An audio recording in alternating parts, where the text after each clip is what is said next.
Hey, welcome back to Dice Goblin. Today we're going to be talking about how tabletop role-playing games are actually a little bit more useful than just having fun. I don't see a lot of people talking about this, or at the very least, that's hasn't been pushed in front of me, I guess, through the YouTube algorithm. And maybe my video just dies in the rubble like everything else. But basically, tabletop role-playing games has a lot to give. And D&D and every other role-playing game out there has more to give than just sitting around at a table rolling dice to see what happens next. Because realistically, if you want to just play a game, most games that are happening right now in most like computer games have actually used the D&D mechanics one way or another to run their games. The leveling up systems, the class system, the damages, and initiative and all that fun stuff. So a lot of these games actually stem from D&D concepts because it's very easy to understand, very simple, but then because it's a computer game, all the quote unquote die rolling gets to be done instantaneously, and all you see is numbers on a screen that look like, oh, this one did this much damage and I did that, and yada yada yada. A hit or a miss. So I was just going to do a bit of a deep dive today, uh, introducing everybody to the wonderful world of how powerful role-playing games actually are, far beyond just having fun. Which, don't get me wrong, having fun is definitely up there, but it goes beyond it, which is pretty awesome. So let's just dive in, eh? First of all, we're going to be talking about the cognitive benefits. The ability to start doing problem-solving skills outweighs the simplicity of certain actions. So for example, defeating a dragon, right? It's simple. You got a big ass dragon that you have to defeat, and long story short, it is basically a pool of hit points that you have to decrease to 0. But this pool of hit points can have a whole bunch of abilities and fire breaths and attacks and yada yada yada. But with your limited resources as your characters might have, and the different variable, concepts that each player has, such as classes and abilities and all that, etc., it creates this wonderful pot of different ways to deal with the same problem. I've run games, like I've hit my 7,000 hours already. So 7,000 hours of role-playing games is not little. And I've run it for probably close to 1,000 different people in my lifetime so far, in my experience, so to speak. And I can tell you that it's really, really rare for me to see a problem being solved the same way twice, because people think differently and have different ideas and different abilities and so on and so forth. And so watching this problem-solving abilities actually improve for some people, because then in the beginning you don't know what you're doing. You're like, oh, I guess I'll attack and I guess I'll do this. But then when you start to learn the system and learning what your capabilities are, what kind of options you do, like I remember one time I had this fight with a bunch of my teenagers, and I intentionally made it tough, and it was like a one shot, and I told them that I was going to try to kill them all because TPK and all that stuff, etc., just to put like some fun into the field of not going easy, I guess. But what I ended up doing is I put a almost an impossible task in front of them by fighting this giant. Compared to their level, it's way above their category. They got pretty close, but I did not do the dumb thing of just rushing towards them, giving them the opportunity to attack me in close range, and then all their melee characters can just shine, right? So what I ended up doing is I kept them far away, long enough of a distance that even the long ranges had trouble hitting me. And then I kept piloting them with my rocks. And even if I was attacking with disadvantage, they had enough of a attack modifier that they were hitting half the time, which from my perspective is good enough. And throughout all this experience, they could have only needed to do one thing. Like they actually got down to the point where a lot of, like, 4 out of the 5 players that were there ended up downed.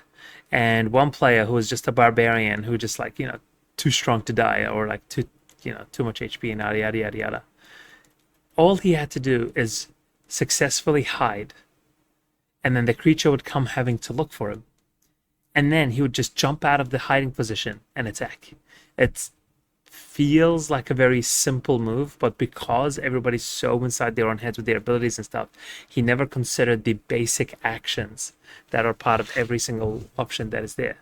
And that was a thing that they did. And as soon as they learned that, all the other sessions, I saw this one time, that was a beautiful solution that they ended up doing where they kind of got peak enemies in a chokehold, and he was at the front, and instead of attacking and dealing damage and feeling awesome like always and yada yada yada and putting himself in danger, he still raged. There was like 5 to 6 enemies that could attack every round, and he stood there in the line. He was their tank, and all he did was dodge, and so most of the attack kept missing. And that just goes to show that, like, it's not just attack, attack, attack so you can solve the problem. It's sometimes you can do other things, and then you have your allies to support you to deal with the problem. But problem solving skills is a wonderful thing to see people getting, like, figuring it out, from that perspective. And that ties to it the creativity and imagination, because you can only be as creative as the tools that you have. And the more you learn a system, the more you learn the rules and so on and so forth, you start to actually tag on to the various different options you're able to do. And then your creativity just opens up. Obviously, on top of the fact that if you have like a blank canvas, you can do whatever you want with it. But the idea is, if you have tools in your arsenal and you have different options for each tool, there was this one player that ended up getting, this is a D&D thing, but ended up getting an entire book that was empty. But because I gave them like an insane amount of money and like 6 months of downtime or something, and he decided to put a glyph of warning on every single one of those pages. And he was a rogue, by the way. They were like high-level characters. He was a rogue. What was the subclass? Arcane Trickster.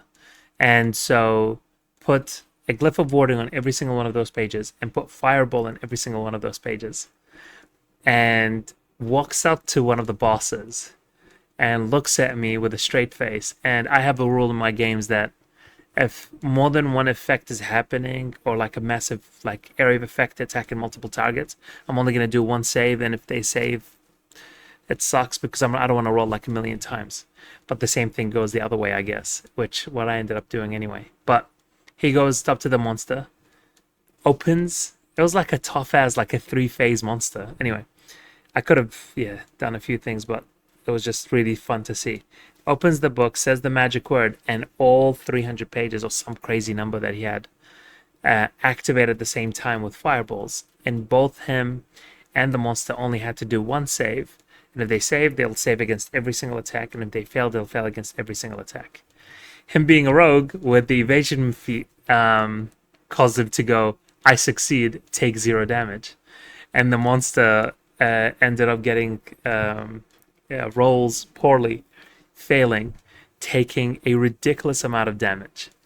And I just couldn't help but like say, all right, he's up to first phase, because it didn't make sense for me to go to the second phase, his third phase. And I started just out of spite, and there was no such mechanics at the time, but out of spite, I kept attacking his death saves. So I attack him and I hit him. It's like, do a death save. He's like, what? He's like, yeah, just do a death save. He's siphoning your life force, so you lose three times and your character dies. But that was such a creative solution with having so much resources in your arsenal, right? Like a lot of other people, which arguably what the rest of did, they just like worked on their character, built the thing that they wanted to do. Some of them did business and yada yada yada, but he just went in and did this crazy thing, and I'm just like, oh yeah, it's fine if you could put a glyph of warding and stuff. Don't worry about it. And then he went and comes back with this, and it's just beautiful to see. Next, we're going to be talking about teamwork and collaboration. The beautiful thing about tabletop role-playing game is that it is a collaborative storytelling. The collaboration doesn't come from just working together in a perspective of like, oh, I guess we're going to have to work together because of XYZ reason. Is like, no, it's part and parcel of the game to kind of almost trick you into working together, which is beautiful, right? Like, you learn to rely on other people because you know that you don't have the resources to achieve a certain task. For example, clerics or any other type of like healer class in other systems. It is a healing concept, right? So in D&D, you have this HP pools and so on and so forth. And so you have these clerics that heal you. Having a cleric in a party is almost like needed all the time. There's some classes and builds that kind of can bypass it, you know, playing bards and druids where they can have like healing, which if they want to super focus on healing, that's great. Then they can do some pretty decent outputs. But the idea is you need a healer, right? And people relying on healing spells, even though that healer may not be doing a lot of damage, may not be doing a lot of stuff, them healing their people that can do it is so paramount to the experience that without it, the party kind of starts to struggle. As soon as I take out the healer, or as soon as I counterspell a healing spell, which is a horrible thing to do, but I've done it a couple of times in my experience, or a resurrection spell, that's just harsh. A revivify, sorry. But the idea is, when you do these things, it does hamper the entire party in a very, very harsh way. And that's just from a mechanical point of view. From an outside of a mechanical point of view, the teamwork, the way you get to work together is so wonderful that it actually bypasses mechanics, because now they're actually thinking outside of themselves to go and make somebody like, hey, you're good at stealthing, you're the rogue, can you please go do this? Or actually, I really need help with this spell and yada yada yada. I need somebody to be able to tank this. I need you to go and grapple them, make sure that they have the disadvantage on the dexterity save, and you can probably tank the damage, but we really need to take them down that much, and so on and so forth. So the idea of relying on other people is so wonderful, because you're not just thinking about what you can do and what your capabilities are, because in D&D a one-man party doesn't exist. And the amount of times that people build like, you know, rogue characters who are like edgy and they have to have, you know, the lone wolf kind of deal, I always look at them and I say, well, they just don't fit in the story, because those people will either just have a solo session and then everybody just gets to watch as you go do your thing and you feel a bit awesome about doing stuff, or you have no reason to be with the party because you're apparently a lone wolf, and therefore lone wolves should not be part of a group of people. And either they quickly adapt and adjust to realizing, or they do this character growth thing of, oh, I do need other people to get to what I need to go because of XYZ reason, which is a wonderful thing to do. But the ones that don't, I usually just kind of put a hard line of saying, you're just going to have to come up with a new character, because this is a collaborative experience. This is a team game. This is not a solo experience. And that's what's beautiful about it. Next, we're going to be talking about making friends and building communities. I have literally built this wonderful, magnificent community here at Dice Goblin in Auckland, New Zealand. We average about like 300 to 500 people a week. It's a bit overkill, but like max it was 500 a week, right? Of people of all sorts of life coming together to play games. We consistently average about 200 odd just for role-playing games alone, right? But this community was built upon like the backbone of role-playing. Like, it is not built upon like the card games and the board games and stuff, even though like we have all of those. It's actually the role-playing games that brought everybody in, and I'm so proud and so happy to see that people have actually not only formed friendships and wonderful friendships, but also people have found like partners. Way how when you sit down around the table and you work together and tell stories, it creates this beautiful like feel good. I don't know, maybe it's the chemicals in our brain, right? But long story short, just having to be around a table, especially in person, Virtually it can work, and I have done it with my friends, but just in person is far more superior than in a virtual setting.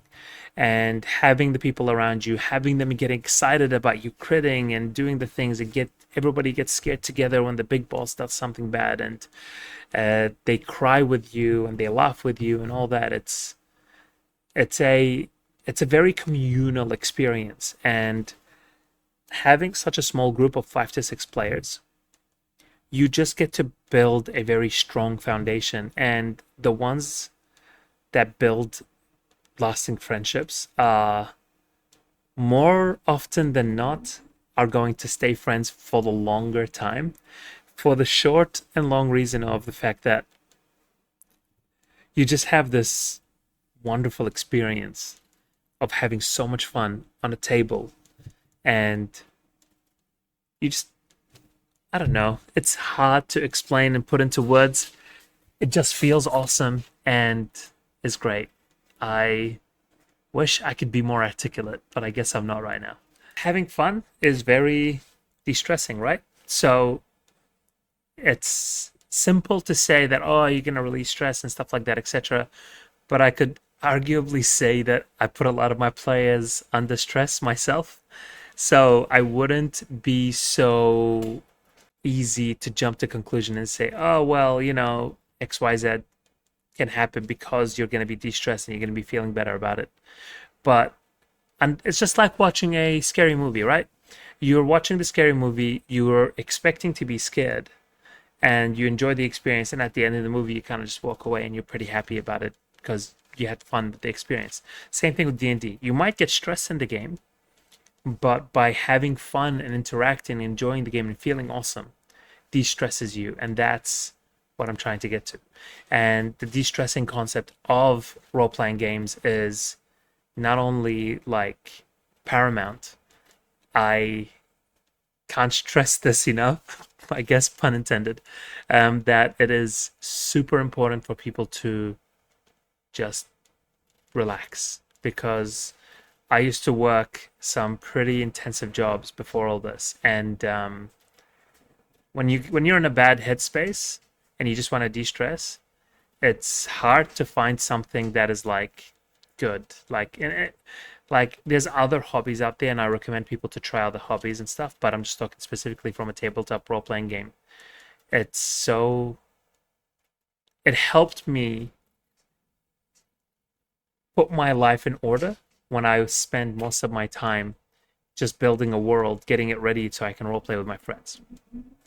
It's a it's a it's a wonderful thing to de-stress, and giving yourself the time to do so is just kindness shown to yourself, right?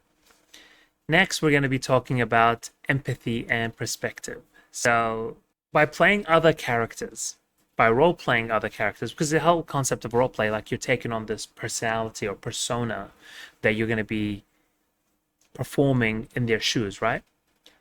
By putting yourself in their shoes, you're going to most of the time when you're first starting off, you're going to be thinking as, oh, Mo's thinking that I want to do X, and Mo's thinking that I'm going to attack this guy. But then eventually, when you start getting really into it, you're going to be playing like Zero, the hero, the character that I created, and Zero with an X. And he is all about boasting about his own accomplishments. And the only reason he's known throughout the land is because he goes around the taverns telling his own tales and embellishing them.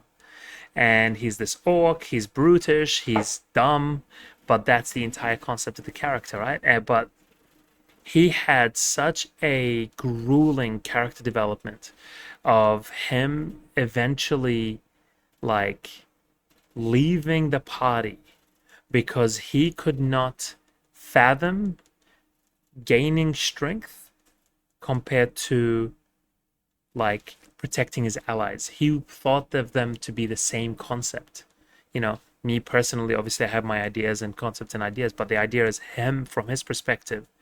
He understood that I can only be strong if I can defend my friends.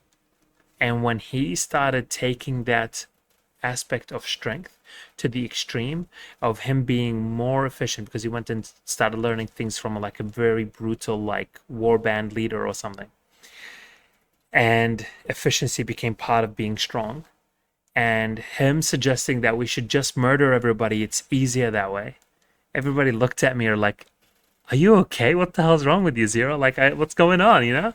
And so from that, it started kind of going down this bad track, and I ended up having this full-on fight with one of the other players, where it almost turned into a bloodshed. But my character ended up like walking away to think things through, and then effectively ran away.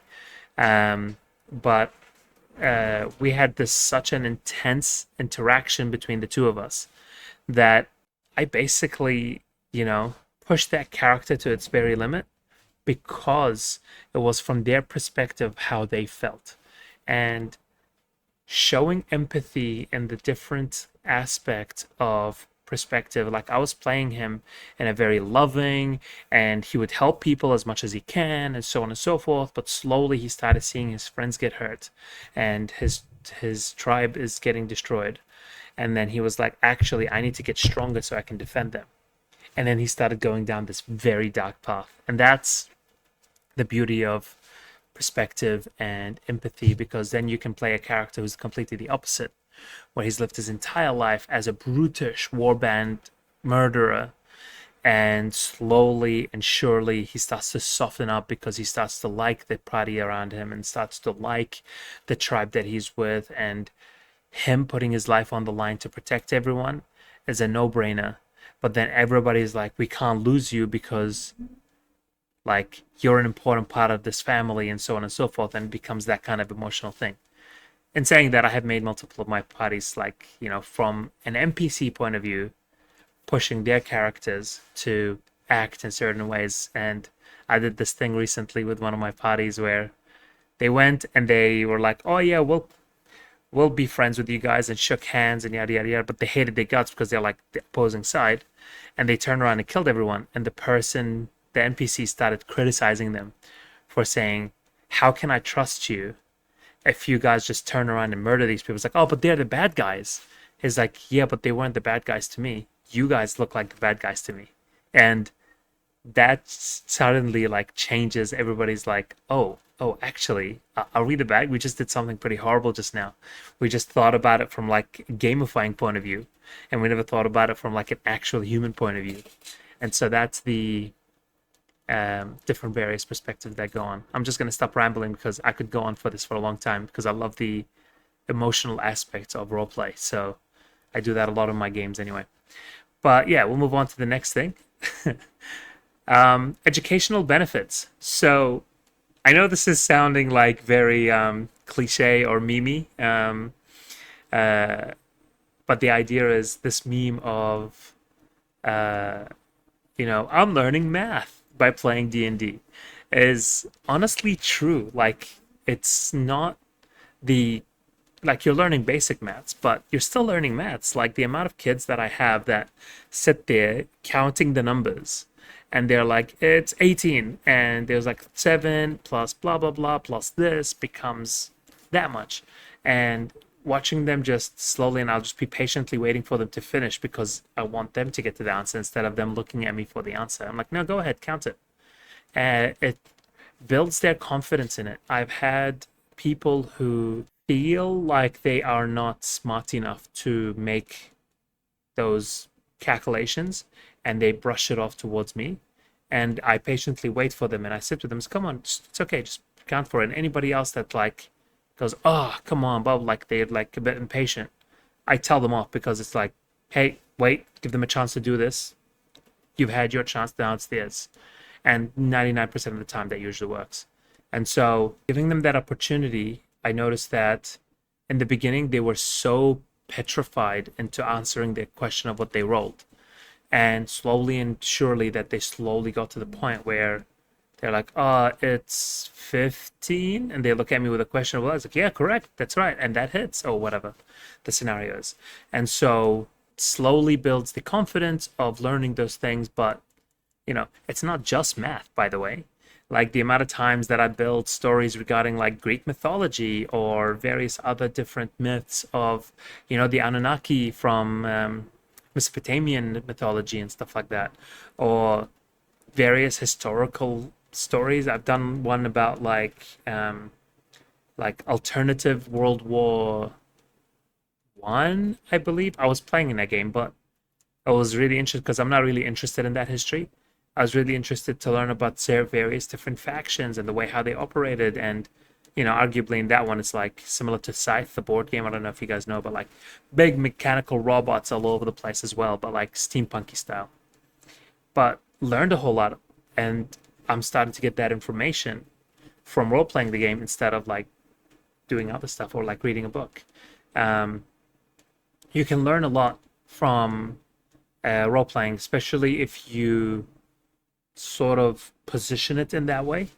I've done multiple sessions where I'm trying to teach a particular lesson to the party, and it's a full-on, like it's a stereotypical adventure, yada yada yada. But then there's like a life lesson in there somewhere that talks about how, you know, abandoning your friends caused this NPC to lose so much, and watching him like feel so depressed and all that, etc., and having to go through these hardships.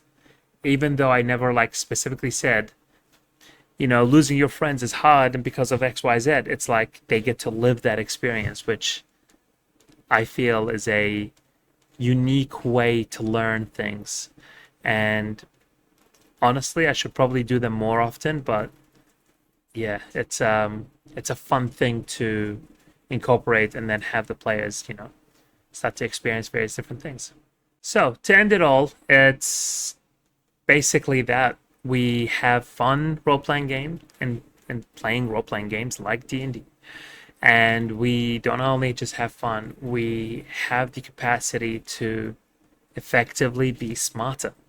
And it sounds very like D&D is the only way. It isn't, but similar to playing chess, right? Chess is fun, but the better you get at it, the smarter you become because you start to think logically about the various different steps and so on and so on and so forth.